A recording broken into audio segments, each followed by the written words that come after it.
നമസ്കാരം, പ്രവാസി മലയാളിയിലേക്ക് സ്വാഗതം.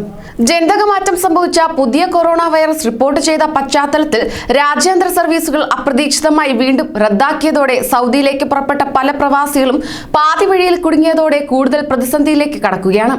ഇന്ത്യ ഉൾപ്പെടെ രാജ്യങ്ങളിൽ നിന്ന് കഴിഞ്ഞ മാർച്ചിൽ നിർത്തിവെച്ച സാധാരണ സർവീസുകൾ ജനുവരിയിൽ തുടങ്ങാനിരിക്കെയാണ് വൈറസിന്റെ രണ്ടാം തരംഗം തടയുന്നതിന്റെ ഭാഗമായി വീണ്ടും ഒരു യാത്രാവിലക്ക് പല ഗൾഫ് രാഷ്ട്രങ്ങളും പ്രഖ്യാപിച്ചിരിക്കുന്നത്.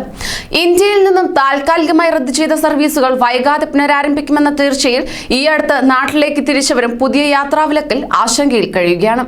യാത്രാ ടിക്കറ്റ് എടുത്ത് ഈ ആഴ്ചയിലും മറ്റും പോകാനിരുന്നവരുടെ യാത്ര മുടങ്ങി എന്നതാണ് മറ്റൊരു പ്രയാസം. ഒരാഴ്ചത്തേക്കാണ് വിലക്കെന്ന ആഭ്യന്തര മന്ത്രാലയത്തിന്റെ ഔദ്യോഗിക പ്രസ്താവനയിൽ പറയുന്നുണ്ടെങ്കിലും തുടർന്നും നീട്ടാനുള്ള സാധ്യത വ്യക്തമാക്കുന്നുണ്ട്. മാത്രമല്ല, അവധി കഴിഞ്ഞ് സൗദിയിലേക്ക് മടങ്ങുന്നവർ അധിക ചെലവുകൾ വഹിച്ച് UAE വഴിയാണ് തിരിച്ചെത്തിയിരിക്കുന്നത്. 14 ദിവസത്തിനുള്ളിൽ ഇന്ത്യ സന്ദർശിച്ചവർക്ക് സൗദിയിൽ പ്രവേശനം അനുവദിക്കാത്തതിനാൽ UAE പോലുള്ള ഇടത്താവളങ്ങളിൽ 14 ദിവസത്തെ നിർബന്ധിത ക്വാറന്റൈനിൽ കഴിഞ്ഞ ശേഷമാണ് സൗദിയിലേക്ക് തിരിച്ചെത്തുന്നത്. ഇത്തരത്തിൽ UAE കഴിയുന്ന പലരും യാത്ര റദ്ദാക്കിയതോടെ സൗദിയിലേക്ക് പ്രവേശിക്കാൻ കഴിയാതെ പാതി വഴിയിലായിരിക്കുന്ന കാഴ്ചയാണ് കാണുവാൻ സാധിക്കുന്നത്. 14 ദിവസത്തെ ക്വാറന്റൈൻ അവധി തീർന്ന് പുറപ്പെടാനിരിക്കുന്ന ദിവസം യാത്ര റദ്ദാക്കപ്പെട്ടതിനാൽ വലഞ്ഞവരും കൂട്ടത്തിലുണ്ട്. ഫാമിലി വിസയിൽ സൗദിയിലേക്ക് വരുന്ന കുടുംബിനികളും ഇങ്ങനെ ഒറ്റപ്പെട്ട നിലയിൽ UAE കുടുങ്ങി. മക്കയിൽ ഫാർമസിസ്റ്റായ ജോലി ചെയ്യുന്ന കോഴിക്കോട്ടുകാരൻ UAE-യിലെത്തി 14 ദിവസം പൂർത്തിയാകുന്ന അന്ന് പുലർച്ചെയാണ് വിമാനം റദ്ദാക്കിയ വിവരം അറിയുന്നത്. ദമാമിൽ ജോലി ചെയ്യുന്ന കണ്ണൂർ, തൃശൂർ, വയനാട് ജില്ലകളിൽ നിന്നുള്ള 3 സുഹൃത്തുക്കൾ അവരുടെ ഭാര്യമാർക്ക് കോഴിക്കോട് നിന്ന് UAE വഴി ഒരുമിച്ചാണ് സൗദിയിലേക്ക് ടിക്കറ്റ് എടുത്തത്. ഇവർ UAE-യിലെത്തി 2 ദിവസമായതേ ഉള്ളൂ എന്നതിനാൽ ഒരാഴ്ചയിലധികം വിലക്ക് നീളരുതേ എന്ന പ്രാർത്ഥനയിൽ കഴിയുകയാണ്.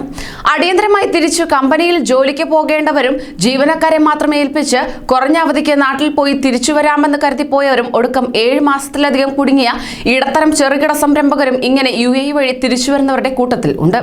അധിക ചെലവുകളും നിർബന്ധിത ക്വാറന്റൈനും ഉൾപ്പെടെ പ്രയാസങ്ങൾ വഹിച്ച് ജോലി സ്ഥലത്തേക്കോ ബന്ധപ്പെട്ടവരുടെ അടുത്തോ തിരിച്ചെത്താനാകാതെ ഇങ്ങനെ കുടുങ്ങിയവർ എന്ത് ചെയ്യണമെന്നറിയാത്ത ആശങ്കയിലാണ്. ട്രാവൽ ഏജൻസികൾ നൽകിയ നിശ്ചിത ദിവസത്തെ പാക്കേജ് കഴിയുമ്പോൾ താമസവും ഭക്ഷണവും ഉൾപ്പെടെ പ്രയാസത്തിലാകും. വിസ ഉൾപ്പെടെയുള്ള സാങ്കേതിക പ്രശ്നങ്ങൾ വേറെയും. നാട്ടിലേക്ക് തന്നെ തിരിച്ചുവിട്ടാലും പ്രശ്നമില്ലെന്ന് കുടുംബിനികൾ പറയുമ്പോൾ തൊഴിലിനു വേണ്ടി വിമാനമേറിയവർക്ക് അതും പറയാനാകാത്ത വിഷമത്തിലാണ്. ഇത്തരക്കാരിലേറെയും മലയാളികളാണ്. എന്നാൽ വിവിധ സാമൂഹിക സേവന സന്നദ്ധ സംഘടനകൾ ഇത്തരക്കാരെ സഹായിക്കാൻ മുന്നോട്ട് വന്നിട്ടുണ്ടെന്നത് ഏറെ ആശ്വാസകരമാണ്. കൂടുതൽ പ്രവാസി വാർത്തകൾക്കായി ഈ ചാനൽ സബ്സ്ക്രൈബ് ചെയ്യൂ.